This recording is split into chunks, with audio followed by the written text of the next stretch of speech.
Bonsoir tout le monde. Ce soir, petite vidéo capsule sur l'aveuglement, l'hypnose, le mensonge. Ah! Vous savez de qui je parle?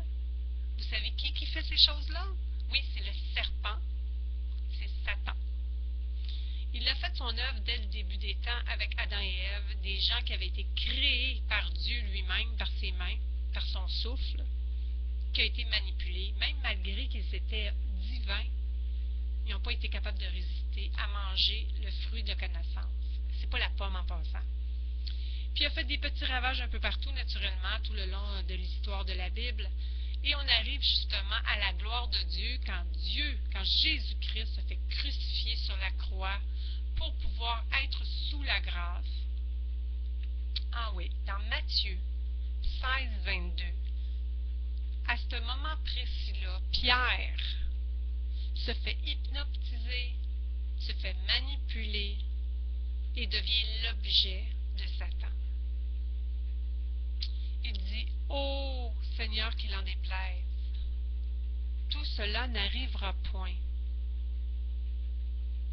Et vous vous imaginez aujourd'hui, on est sous la grâce à cause de Pierre qui a accepté ouvrir la porte de se faire manipuler par Satan. On serait encore sous la loi? Une chance qu'en le verset 23, Jésus a vu venir Satan avec ses gros sabots qui lui a dit « Arrière de moi, Satan, tu mets ma vie en scandale. » Est-ce que Satan, pour vous, a une emprise comme ça, qui est votre grand ami?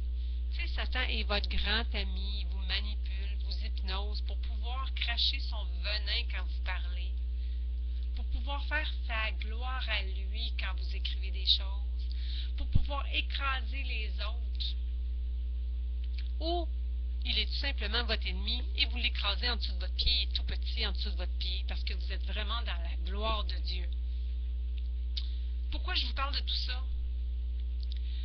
Parce qu'il y a des gens qui malheureusement n'ont pas compris qu'il n'y a personne sur la terre qui est parfait. Jésus, lui, a dit à tout le monde que celui qui n'a pas commis de péché lance la première pierre. Je vois des gens qui prennent des versets de la Bible pour écrire des commentaires désobligeants envers d'autres frères et sœurs. Ce n'est pas chrétien, c'est du venin de serpent.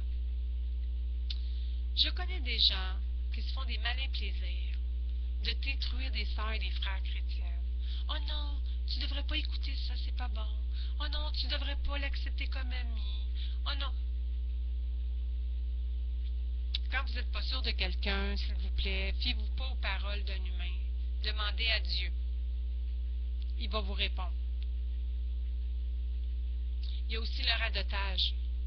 Vous savez, si vous prenez un seau d'eau là et vous mettez du colorant rouge dedans, si tout le monde vient mettre ses mains dans le seau, tout le monde va avoir les mains rouges. Alors quand il y a une discussion corsée, on se doit d'être dans la gloire de Dieu. Respect total. Et c'est pas en rabaissant les autres que votre idée va être meilleure ou pas. C'est très important. Moi encore cette semaine, ça m'est arrivé, j'ai été dans une discussion corsée et j'ai fait malheureusement une gaffe. Et je parle en vrai là, on était alentour d'un feu de foyer et moi-même, j'ai été pris. Je n'ai pas été dans la gloire de Dieu. Et je m'en suis voulu. Ça va très rapide, c'est très très rapide. C'est très très rapide. Quand vous avez le goût d'agir parce que vous voulez tenir votre but, votre point, ou vous voulez simplement, juste parce que vous êtes révolté d'une quelque chose, reculez-vous et posez-vous la question « Pourquoi? » Est-ce que ça va vous donner quelque chose de meilleur après? Est-ce que ça va résoudre un problème après? Est-ce que ça va être pour la gloire de Dieu? C'était ça mon message. Soyons pas le venin du serpent de Satan pour y faire ses délices. Écrasons-le sous notre pied. Soyons pas amis avec. Mettez-les pas plus grands qu'il devrait être juste en dessous de notre pied, bien écrasé. Jésus l'a déjà écrasé sur la croix. et sa place est dans le feu des temps. Alors je vous dis bonne soirée à vous. Soyez bénis.